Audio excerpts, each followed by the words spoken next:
تو دونوں میں کیا ہے یہ فرق ہے. تو قربانی جسے اضحیہ کہا جاتا ہے عربی میں، وہ اس کا وقت کیا ہے؟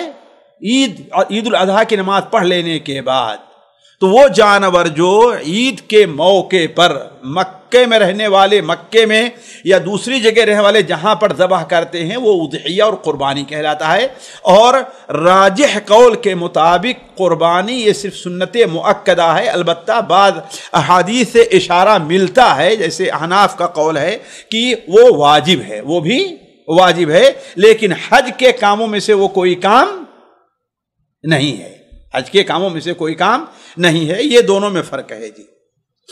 جی اگلا سوال ہے، ساتھی پوچھتے ہیں کہ جو ہدیے کا جانور جو حاجی قربان کرتا ہے، کیا وہ خود بھی اس کو کھا سکتا ہے یا نہیں کھا سکتا؟ بلکہ کھانا چاہیے.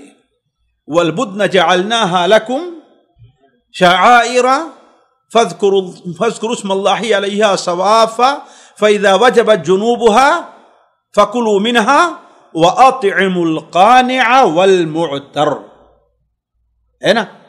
تو ہدی کا جانور جو ہے اس کے گوشت کا جو مصرف ہے وہ بعین ہی قربانی کے گوشت کا ہے.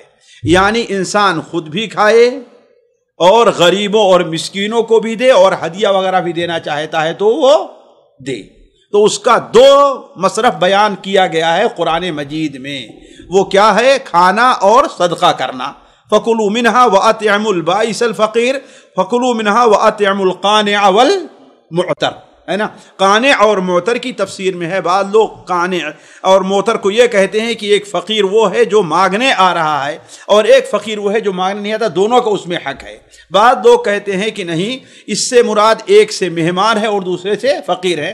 علا کل حال کہنے کا مطلب یہ ہے کہ ہدیے کے جانور کو سے کھایا جائے گا. یہ قرآن مجید کا حکم ہے، البتہ یہ واجبی حکم نہیں ہے. خود نبی کریم صلی اللہ علیہ وسلم نے حجۃ الوداع کے موقع پر جو اپنے دستے مبارک سے 63 اونٹ ذبح کیے تھے، ہر ایک میں سے آپ صلی اللہ علیہ وسلم نے ایک بوٹی لی تھی اور اس کے پکا کر کے اس کے شوربے کو آپ نے پیا تھا، اور جو کچھ کھایا گیا تھا آپ نے کھایا تھا. جی اسی کے قریب کا اگلا سوال ہے، ساتھی پوچھتے ہیں کہ کیا حاجی ہدیے کے جانور کے جو کھانے کے ساتھ ساتھ اس کو اپنے ساتھ لے بھی جا سکتا ہے یا نہیں اپنے گھر؟ ظاہر بات ہے لے بھی جا سکتا ہے، کوئی حرج نہیں ہے. یعنی مکہ ہی میں رہنے والوں پر تقسیم کرنا ضروری ہے یا کسی بھی جگہ پہ تقسیم نہیں؟ یہ اگر بطور فدیہ کے کوئی جانور آپ ذبح کر رہے ہیں تو مکہ کے غریبوں پر تقسیم ہوگا، لیکن بطور ہدیہ کے ہے تو وہ اس کے لیے نہیں ہے، اپنے گھر بھی لے آ سکتا ہے. صحابہ کرام رضوان اللہ علیہم اجمعین کہتے ہیں کننا نتزود، ہم لوگ بطور توشہ کے لے لیتے تھے، یہاں تک کہ مدینہ پہنچتے تک کھا جا کرتے تھے ہم لوگ.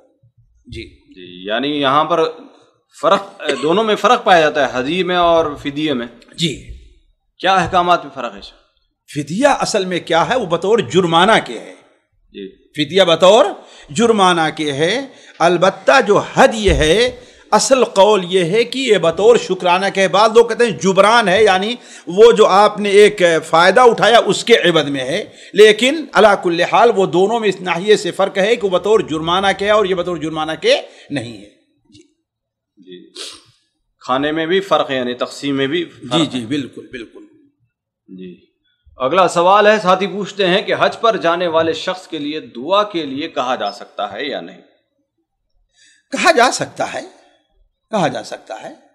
یہ دیکھیں جا سکنا بہت وسیع ہے، مسنون بھی ہم کہہ لیں. بھائی دیکھیے اب اس کے لیے کوئی صحیح دلیل نہیں ہے. جو حدیث سنن ترمذی میں حضرت عمر رضی اللہ تعالیٰ عنہ سے متعلق ہے کہ آپ صلی اللہ علیہ وسلم نے، حضرت عمر نے جب کہا عمرے کے لیے تو آپ نے فرمایا اے لا تنسانا، اے بھائی لا فی دعائک، اپنی دعا میں ہمیں بھولنا نہیں. تو وہ حدیث ضعیف ہے. جی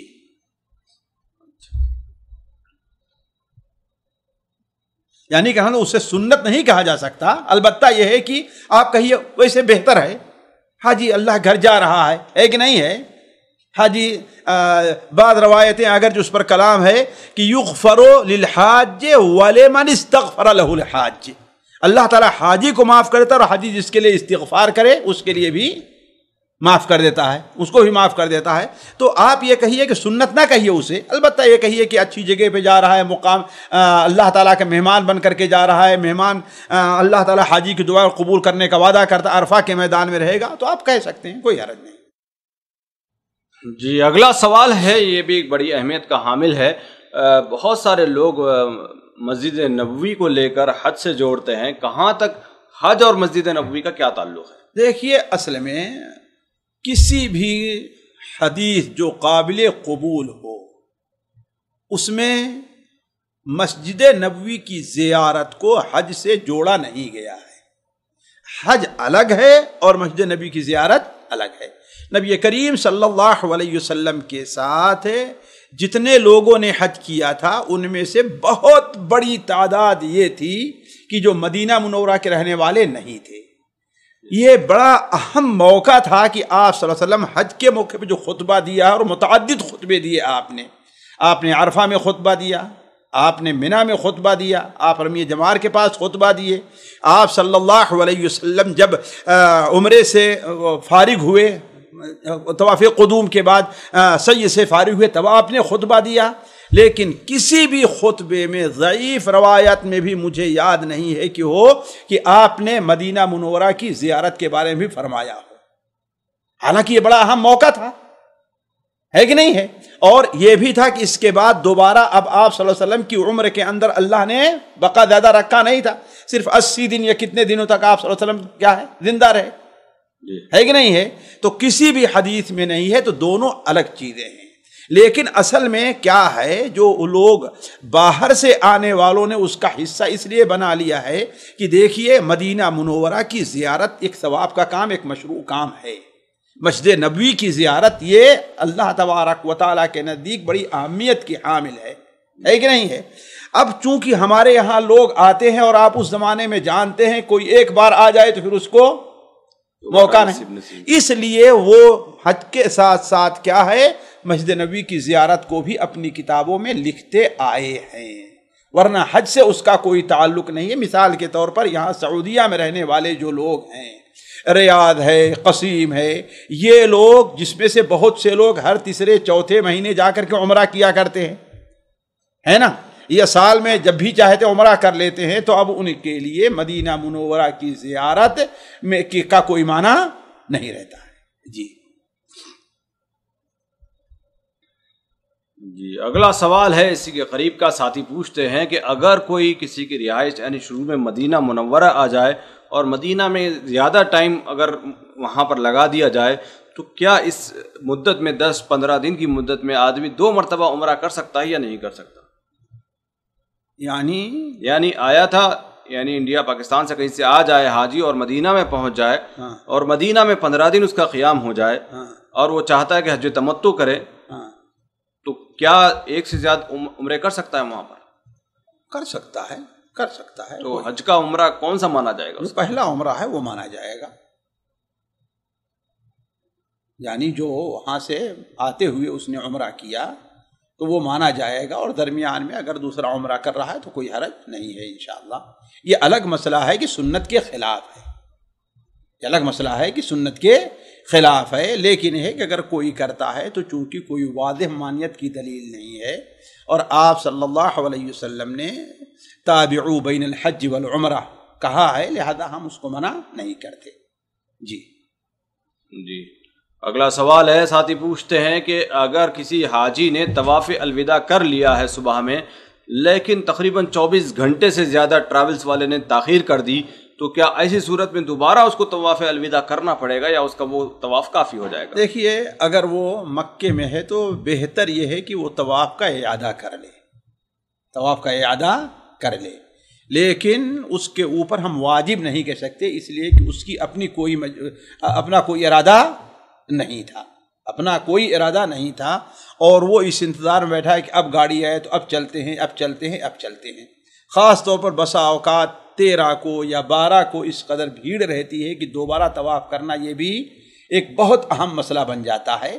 لیکن اگر کوئی شخص طواف کر لے تو کیا ہے، وہ بہتر ہے، تاکہ وہ اس حدیث کے ظاہر کے اوپر بھی اس کا عمل ہو جائے. حضرت عبداللہ بن عباس کی ہے کہ نبی کریم صلی اللہ علیہ وسلم نے ارشاد فرمایا کہ جو شخص اس گھر کا حج کرے وہ اس گھر سے بغیر اس کا آخری کام کیا ہونا چاہیے، بیت اللہ شریف کا طواف ہونا چاہیے. جی اگلا سوال ہے. ساتھی پوچھتے ہیں کہ اگر کوئی حاجی مینا میں جیسے 2-3 راتیں گزارنی ہیں اس میں سے کوئی ایک رات اگر گزار لے اور 2 راتیں اسے چھوٹ جائیں تو کیا اس پر دم ہوگا یا نہیں ہوگا؟ دیکھیے راتیں واجب تو 2 ہی ہیں نا، 11 کی اور 12 کی، الا یہ کہ وہ 13 کو بھی رہا ہے تب تو 3 راتیں اس کے اوپر ہوں گی جی، تب 3 ہوگی، ورنہ کتنی ہیں؟ 2 ہیں جی، ہے نا۔ تو یہ مکمل تینوں دن کی یا دونوں دن کی جتنا اسے رہنا ہے یہ مکمل ایک واجب ہے۔ اب اگر ایک دن گزارتا ہے دوسرے دن نہیں گزارتا تو گویا اس سے واجب نہیں چھوٹا ہے، واجب کا ایک حصہ چھوٹا ہے، جس کے لیے توبہ اور استغفار یا کچھ صدقہ اور خیرات کر دے۔ اہل علم یہ کہتے ہیں، اہل علم یہ کہتے ہیں، جی ہاں۔ یعنی 2 راتوں میں وہ بھی آدھی رات بھی اگر کوئی گزار لے، آدھی یعنی یا آدھی سے تو کم سے کم زائد تو ہونا چاہیے نا، تاکہ ایک دن کا شمار ہو جائے نا۔ جی جی جی جی۔ اگلا سوال ہے، ساتھی پوچھتے ہیں کہ حج بدل کرنے والا پیسے لے سکتا ہے یا نہیں؟ اس سے پہلے والے سوال کا تکملہ یہ کر دیں کہ یہ اس صورت میں ہم کہہ رہے ہیں کہ کچھ صدقہ اور خیرات کرے جب کہ اس کے سامنے کوئی عذر نہ ہو۔ اب اس کے سامنے عذر تھا کہ وہ شام کو یا عصر کے بعد گیا کہاں طواف کرنے کے لیے، طواف وداع افادہ نہیں کیا تھا، اب بھیڑ کی وجہ سے یا ساتھیوں سے بھٹکنے کی وجہ کیا ہے وہ لیٹ ہو گیا، تو ہم یہی کہیں گے کہ ہاں اس کے اوپر کوئی چیز ہے، کیوں؟ اس لیے عذر کی بنیاد پر۔ اس لیے ہم کہتے ہیں کہ اہل اعذار کے لیے اللہ کے رسول صلی اللہ علیہ وسلم نے مبیت بمنا کی سے رخصت دی ہے نا۔ تو گویا یہ اس کے سامنے عذر ہے تو اس پر اب کوئی گناہ انشاءاللہ نہیں ہے۔ آیا دوسرا سوال جو ہے کہ حج بدل کرنے والا ٹھیک ہے وہ پیسے لے سکتا ہے، پیسے لے سکتا ہے۔ دیکھیے اتنا پیسہ تو لینا اس کا حق بنتا ہے جتنا پیسہ حج کے اوپر خرچہ ہے نا، لیکن وہ یہ کہے کہ بھائی میں حج تو کروں گا لیکن اتنا زیادہ لوں گا میں، تو ٹھیک ہے وہ لے سکتا ہے، کوئی حرج نہیں ہے۔ گویا کہ وہ بطور مزدور کے اب جا رہا ہے نا، اللہ تعالیٰ کے نزدیک اب وہ اجر کا مستحق نہیں ہے اگر اس کا مقصد کیا ہے پیسے لینا ہے۔ لیکن یہ ہے کہ اگر وہ مجبور ہے، کوئی ضرورت مند ہے کہ نہیں ہے، تو امید کی جاتی ہے کہ اللہ تعالیٰ اسے اجر سے بھی نوازے گا، واللہ عالم۔ یعنی اگر کوئی زائد پیسہ لیتا ہے تو اس کے ثواب میں کمی ہوگی یا ملے گا ہی نہیں؟ بھائی 2 صورت ہوتی ہے لینے کی، ایک صورت یہ ہوتی ہے کہ دینے والا اپنی طرف سے دے رہا ہے کہ جاؤ تم کر لو، اس میں تو اس کے ثواب میں انشاءاللہ کوئی کمی نہیں ہے۔